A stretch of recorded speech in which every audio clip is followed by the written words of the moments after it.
இந்த சுடுதண்ணி வைக்கக்கூடிய கெட்டிலில் இருக்கிற கேபிள் பார்த்தீங்க அப்படின்னா இந்த இடத்துல வந்து 3 பின் வர்ற மாதிரி ப்ளக்கு கொடுத்துருப்பாங்க. அதாவது ஃபேஸு, நியூட்ரல், எர்த்து அப்படின்னு சொல்லிட்டு இருக்கும். அதே சமயம் பார்த்தீங்கன்னா இதோட எண்டில் இது மாதிரி 2 பின் கொடுத்துருந்தாங்க அப்படின்னா அதை நீங்கள் வந்து தயவுசெய்து மாற்றிட்டு 3 பின் டாப் வர்ற மாதிரியான கேபிள்லாம் விற்கிது. அதாவது அமேசான், ஃப்ளிப்கார்ட்லாம் பார்த்தீங்கன்னா 3 பின் கேபிள் எல்லாம் விற்கிது. 170 ரூபாயிலிருந்து 200 வரும். ஸோ அப்படி நம்ம 2 பின் கேபிள் யூஸ் பண்ணுறதுனால என்ன பிரச்சனை வரும் அப்படின்னா, காயிலில் ஏதாவது ஷார்ட் சர்க்கியூட் பிரச்சனை ஆயிடுச்சு அப்படின்னா அதோட வாட்டரில் வந்து கரண்ட் ஷாக் ஆக ஆரம்பிச்சிடும்.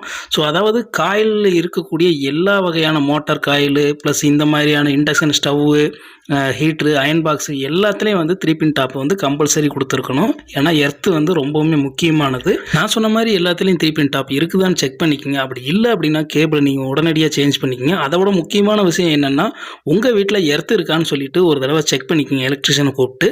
ஸோ இந்த கேபிள் அமேசான், ஃப்ளிப்கார்ட்லாம் பார்த்தீங்கன்னா 170லேருந்து 200 சேல்ஸ் பண்ணிட்டு இருக்காங்க. கம்பல்சரி மாற்றிக்கிறது ரொம்பவுமே நல்லது. இந்த வீடியோ உங்களுக்கு பயனுள்ளதாக இருக்கு நம்புறேன். பயனுள்ளதாக இருந்துச்சு அப்படின்னா இந்த வீடியோக்கு லைக் பண்ணிட்டு மறக்காம சேனலை சப்ஸ்கிரைப் பண்ணிருங்க. ஃபேஸ்புக், இன்ஸ்டாகிராமில் பார்க்குறீங்கன்னா பேஜை ஃபாலோ பண்ணிங்க. நன்றி, வணக்கம் மக்களே.